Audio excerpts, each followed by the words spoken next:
चलिए अब शुरुआत करते हैं फास्ट न्यूज की। संयुक्त राष्ट्र के अंतर्राष्ट्रीय श्रम संगठन ने एक रिपोर्ट जारी की है जिसके आंकड़े काफी चौंकाने वाले हैं। दरअसल इस रिपोर्ट में कोरोना महामारी की वजह से पूरी दुनिया में हुई प्रगति और विकास बुरी तरह से बाधित हुआ है। इसमें कहा गया है कि इस संकट से पूरी दुनिया में बेरोजगारी की संख्या बढ़कर 20 करोड़ 50 लाख हो जाएगी।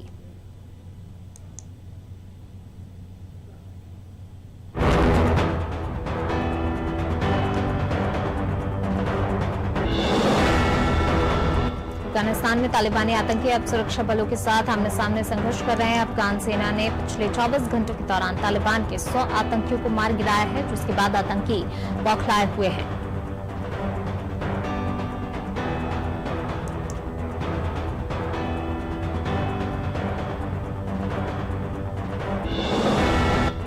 हर देश को दिए जाने वाले रोजगार पर आधारित ग्रीन कार्ड की सीमा को समाप्त करने के लिए अमेरिकी प्रतिनिधि सभा में कानून पेश किया गया है। इस कदम से ग्रीन कार्ड के लिए दशकों से इंतजार कर रहे भारतीय आईटी पेशेवरों को लाभ होने की संभावना है। कांग्रेस सदस्य जोएल लॉवग्रेन और जॉन कुटिस ने विधेयक पेश किया।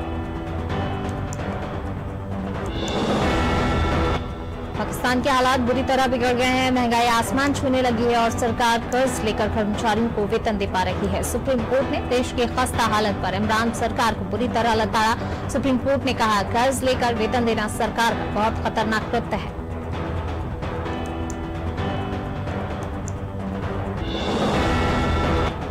उत्तर कोरिया के तानाशाह किम जोंग उन ने बड़ा फेरबदल करते हुए अपना नया सेकंड इन कमांड का पद बनाया है। इसका मकसद वर्कर्स पार्टी ऑफ कोरिया के नियमों की समीक्षा करना है। हालांकि अभी इस बात का पता नहीं चला है कि इस पद पर किसको बिठाया गया है।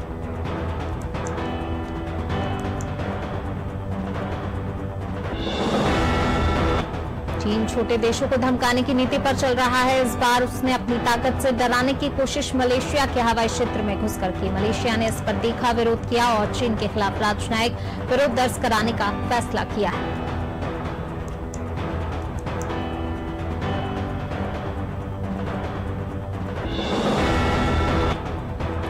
कोरोना की दूसरी लहर में डॉक्टर्स भी अछूते नहीं रह पाए हैं। संक्रमण की दूसरी लहर में 2 जून 2021 तक 624 डॉक्टरों की जान गई। इंडियन मेडिकल एसोसिएशन ने ये जानकारी दी है। बता दें, संक्रमण की रफ्तार से धीरे धीरे सभी क्षेत्रों के लोग चपेट में आ चुके हैं। मंत्री विधायक से लेकर मुख्यमंत्री तक इस भयंकर वायरस से संक्रमित हो चुके हैं।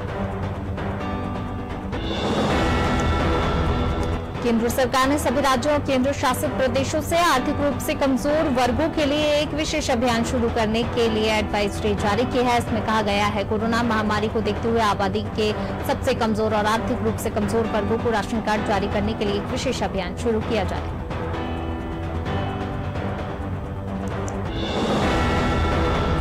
वायुसेना के शीर्ष अधिकारियों में बड़ा बदलाव किया गया है। एयर मार्शल विवेक राम चौधरी को वायुसेना मुख्यालय में अगले वायुसेना प्रमुख के रूप में नियुक्त किया गया है। 23 जून को वह अपना पदभार ग्रहण करेंगे। बता दें, वर्तमान में चौधरी वेस्टर्न एयर कमांड की जिम्मेदारी संभाल रहे हैं।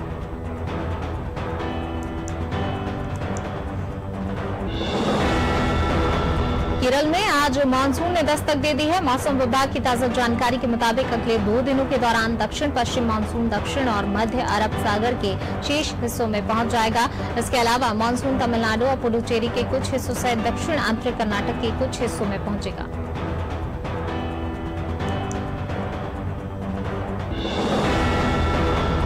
असम में ड्रग तस्करी को लेकर पुलिस ने छापेमारी की। इसके तहत 450 से अधिक लोगों को पकड़ा गया है। असम के मुख्यमंत्री हेमंत बिस्वा शर्मा के आदेश पर यह कार्रवाई की गई है। उन्होंने 10 मई को मुख्यमंत्री का पदभार संभाला था। पुलिस ने 264 मामले दर्ज किए। 10 मई से 31 मई के बीच 441 लोगों को गिरफ्तार कर लिया गया है।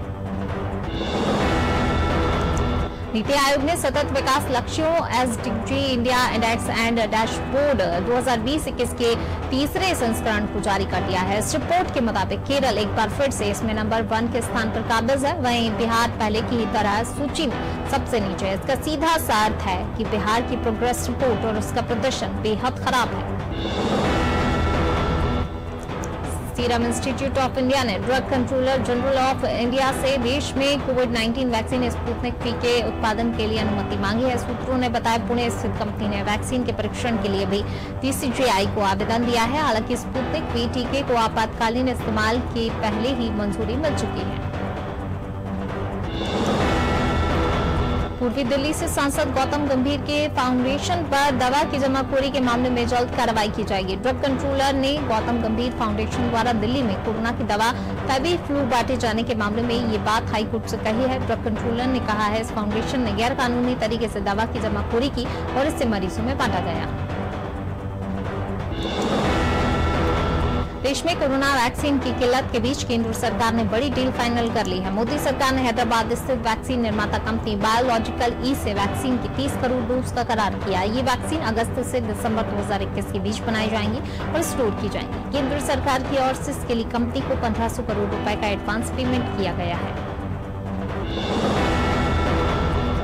एलोपैथी के खिलाफ और कोरोनिल के समर्थन में योग गुरु रामदेव के बयान के मामले में दिल्ली हाईकोर्ट में गुरुवार को सुनवाई हुई। डीएमए ने कोर्ट से अपील की थी, रामदेव को झूठे बयान देने और पतंजलि की कोरोनिल टैबलेट का प्रचार करने से रोकना चाहिए। डीएमए की अर्जी पर हाईकोर्ट ने रामदेव को सम्मन जारी कर दिया है।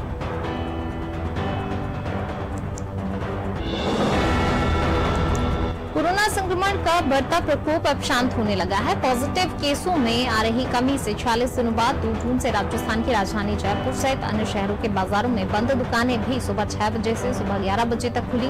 वहीं बड़ी संख्या में लोग सड़कों पर निकले, जिन्होंने सोशल डिस्टेंसिंग की, जमकर धज्जियां उड़ाई।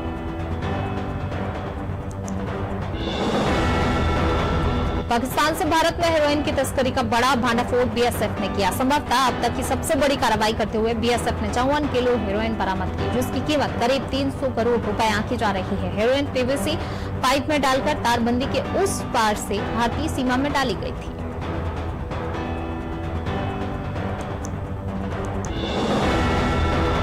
दुष्कर्म और हत्या के मामले में रोहतक की जिला जेल में बंद डेरा सच्चा सौदा के प्रमुख गुरमीत राम रहीम सिंह की तबीयत एक बार फिर बिगड़ गई है। बताया जा रहा है, बुधवार रात बाबा के पेट में दर्द होने लगा। जेल के डॉक्टरों ने उसका शुरुआती इलाज किया। इसके बाद भी राम रहीम रात भर दर्द से छटपटाता रहा, जिसके बाद उन्हें पीजीआईएमएस मेडिकल कॉलेज में भर्ती कराया गया। चंडीगढ़ में पतंजलि आरोग्य केंद्र और स्टोर के सामने युवा कांग्रेस नेताओं कार्यकर्ताओं ने प्रोटेस्ट किया। यूथ कांग्रेस के नेताओं ने कहा कि वह देश के डॉक्टरों के साथ है और जब तक बाबा रामदेव के खिलाफ कोई कार्रवाई नहीं होती, वे आंदोलन करते रहेंगे।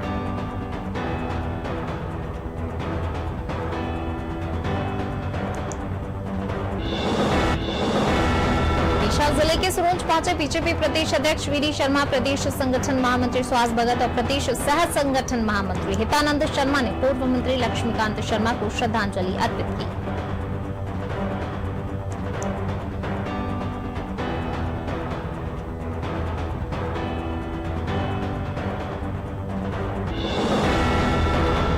मौसम में बदलाव के चलते राजधानी में लोगों को दिन में तेज धूप का सामना करना पड़ रहा है। वहीं शाम को गरज चमक के साथ बूंदाबांदी होने की संभावना बनी रहती है। मध्य प्रदेश के कई इलाकों में गरज चमक के साथ बारिश होने की संभावना जताई जा रही है।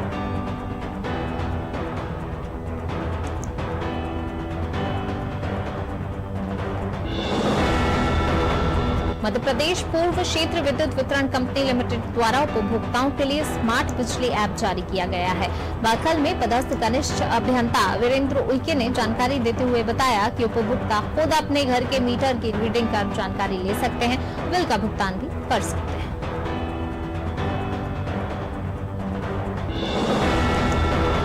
भोपाल कलेक्टर अविनाश लवानिया ने लोगों से कोरोना गाइडलाइन का पालन करने की अपील की है। कलेक्टर ने कहा, अनलॉक होने का मतलब मास्क और सोशल डिस्टेंसिंग को भूलना नहीं है, बल्कि मास्क और सोशल डिस्टेंस का पालन करना और ज्यादा जरूरी है और भीड़भाड़ वाले इलाकों में जाने से बचना है।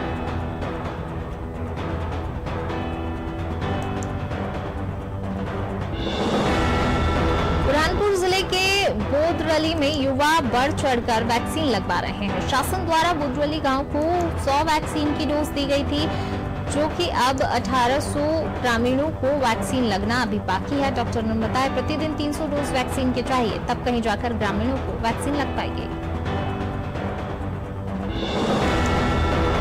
कोरोना संक्रमण के खतरे को देखते हुए आयुष विभाग के डॉक्टर राजकुमार पटेल के निर्देशन में जिले भर में काढ़ा और दवाइयों का वितरण किया गया। बता दें कि ये काढ़ा और दवाई लेने से शरीर की रोग प्रतिरोधक क्षमता बढ़ जाती है, जिससे संक्रमण का खतरा कम रहता है।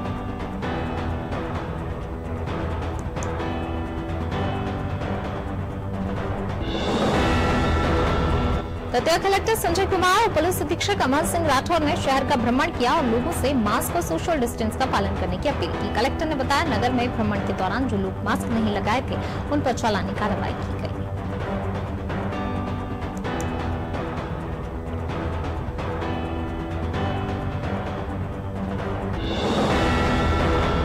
सागर जिले के गड़ाकोटा में पुलिस ने अवैध शराब का परिवहन करते हुए 2 कारों को पकड़ा है, जिसमें एक कार से 8 पेटी शराब की जब्त की गई, जिसकी बाजारू कीमत 41,000 रुपए बताई जा रही है, जबकि दूसरी कार अभी संदेह के घेरे में है।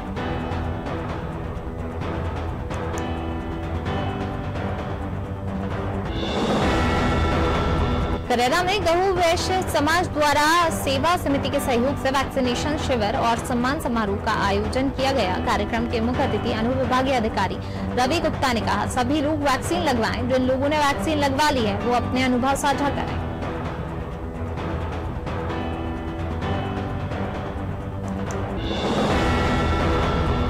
खातेगांव के कैदी ढाबा संचालक का शव 2 दिन बाद नर्मदा में मिला और ढाबा संचालक की बाइक भी नदी किनारे खड़ी मिली। पुलिस को आशंका है गणेश डांगा की हत्या की गई है। फिलहाल पुलिस ने मामला दर्ज कर जांच शुरू कर दी है।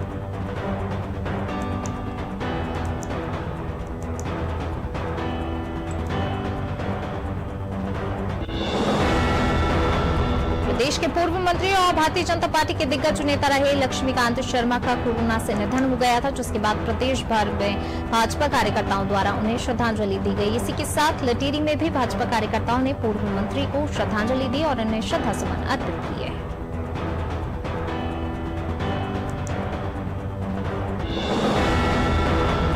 सतना जिले के मचकवा थाना क्षेत्र में पत्थरों के ढेर पर अज्ञात महिला का शव मिलने से इलाके में सनसनी फैल गई। घटना की जानकारी लगते ही सतना एसपी धर्मवीर सिंह मौके पर पहुंचे और महिला के शव को कब्जे में लेकर पोस्टमार्टम के लिए भिजवाया। फिलहाल महिला के शव के पास से मिले पासपोर्ट साइज के फोटो के आधार पर मामले की जांच की जा रही है।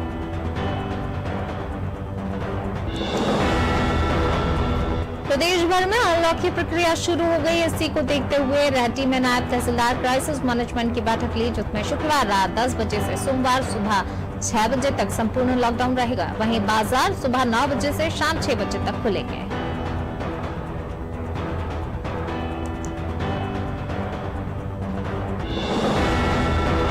जबलपुर के शाहपुरा तहसील के अंतर्गत रेत माफियाओं द्वारा शहर के समाजसेवी दीपक सिंह पर फायरिंग की गई, तो जिसके विरोध में जेआरओ ग्रुप के सदस्यों ने पुलिस अधीक्षक को ज्ञापन देकर आरोपियों की गिरफ्तारी की मांग की है।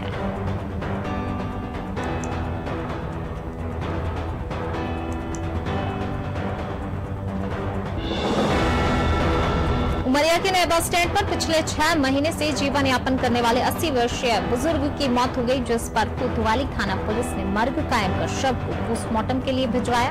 पुलिस का कहना है भूख के चलते वृद्ध की मौत हो गई।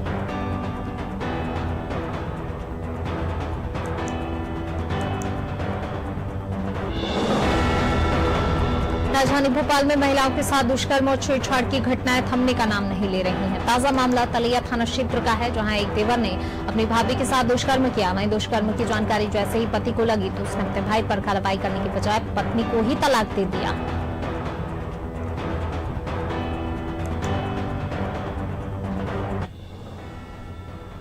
शिवपुरी जिले के डाबरपुरा ग्राम से मुक्त कराई गई बंधुआ मजदूर के साथ दुष्कर्म किए जाने की पुष्टि हुई है, जिसके बाद पुलिस ने आरोपी के खिलाफ मामला दर्ज कर लिया है। बताया जा रहा है युवती भोपाल की रहने वाली थी, जिसे 15,000 रुपए में काम दिलाने के नाम पर शिवपुरी लाया गया था और फिर उसे बंधुआ बनाकर उस पर जुल्म किए गए।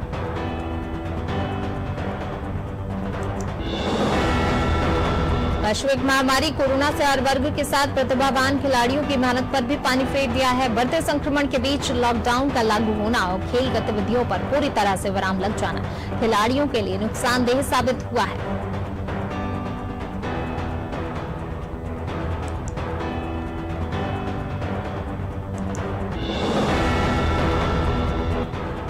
खबर पनागर से, जहां एक प्रेमी जोड़े ने ट्रेन से कटकर आत्महत्या कर ली। प्रेमी जोड़े का शव जुझारी रेलवे ट्रैक पर शत विक्षत हालत में मिला। बताया जा रहा है युवक और युवती दोनों प्यार करते थे और शादी करना चाहते थे, लेकिन युवती के परिजनों ने उसकी शादी कहीं और तय कर दी, जिससे आहत होकर दोनों ने आत्मघाती कदम उठाया।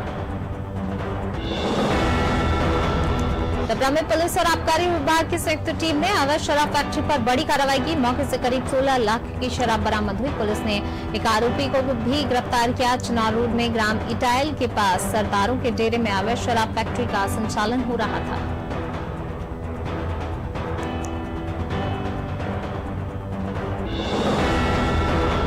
देश में लगातार बढ़ रहे पेट्रोल डीजल के दामों के खिलाफ कांग्रेस ने अनोखा प्रदर्शन किया। छत्तीसगढ़ कांग्रेस के युवा नेता विनोद तिवारी ने 6 फीट का पेट्रोल पंप तैयार किया जिसमें मोदी ऑयल लिखा हुआ था। वहीं पेट्रोल पंप के अंदर कार्यकर्ताओं ने अपने चेहरे पर नरेंद्र मोदी का मुखौटा लगाया हुआ था।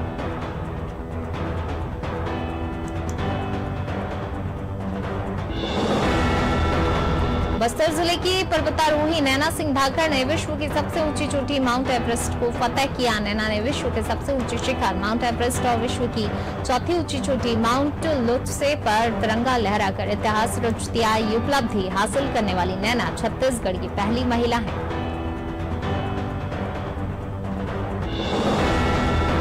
छत्तीसगढ़ में डॉक्टरों पर हमले के मामले थमने का नाम नहीं ले रहे हैं। ताजा मामला जगदलपुर में सामने आया जहां कोरोना मरीज की मौत के बाद परिजनों ने अस्पताल में हंगामा किया और डॉक्टर के साथ मारपीट की। मारपीट का वीडियो भी सोशल मीडिया पर वायरल हो रहा है।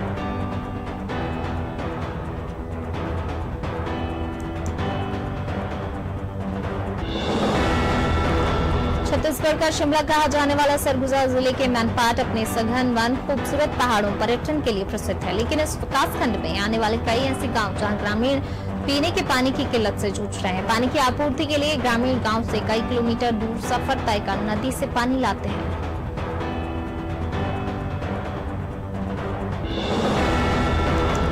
राजधानी रायपुर में कैनरा बैंक में क्लोन चेक के जरिए करोड़ों रुपए की धोखाधड़ी करने का मामला सामने आया। पुलिस ने मामले में बैंक मैनेजर के साथ एक आरोपी को गिरफ्तार किया। वहीं प्रकरण में 2 आरोपी अब भी फरार हैं जिनकी तलाश की जा रही है।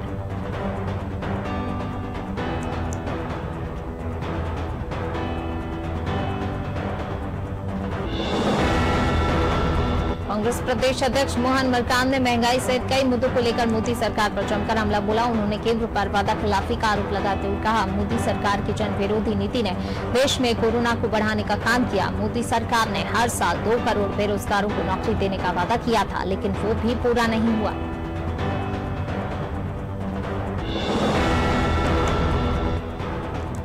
भारतीय किसान यूनियन के राष्ट्रीय प्रवक्ता और किसान नेता राकेश टिकैत फिर से विवादों में घिरते नजर आ रहे हैं। मुजफ्फरनगर के एक किसान परिवार ने उन पर खेत पर कब्जा करने और 3 बीघा गन्ने की फसल पर बुलडोजर चलवाने का आरोप लगाया। मामले में महिला किसान ने मुख्यमंत्री योगी आदित्यनाथ से हाथ जोड़कर न्याय दिलाने की मांग की है।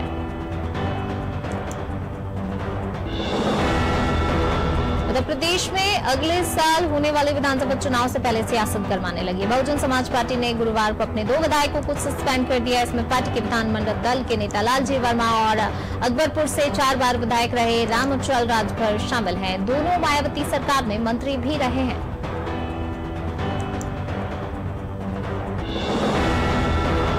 उत्तर प्रदेश के गोंडा जिले में एक ही परिवार के 5 बच्चों की तालाब में डूबने से मौत हो गई। एक की हालत गंभीर है। जिला अस्पताल में बच्चे का इलाज चल रहा है। सभी बच्चे एक ही परिवार के थे। मरने वाले 3 लड़के और 2 लड़कियां थी। एसपी संतोष मिश्रा ने हादसे की पुष्टि की। उन्होंने कहा, ये सभी बच्चे रसूलपुर गांव के रहने वाले हैं। टाइगर फ्रेंचाइजी के मेकर्स 1 महीने से ज्यादा समय से फिल्म की शूटिंग फिर से शुरू होने का इंतजार कर रहे हैं। हालांकि शूटिंग को फिर से शुरू करने पर अब भी कोई स्पष्टता नहीं होने के कारण मेकर्स ने मुंबई में बने टाइगर 3 के सेट को तोड़ दिया है। कोरोना वायरस और लॉकडाउन के कारण मुंबई में टाइगर 3 समेत कई फिल्मों की शूटिंग रुकी हुई है।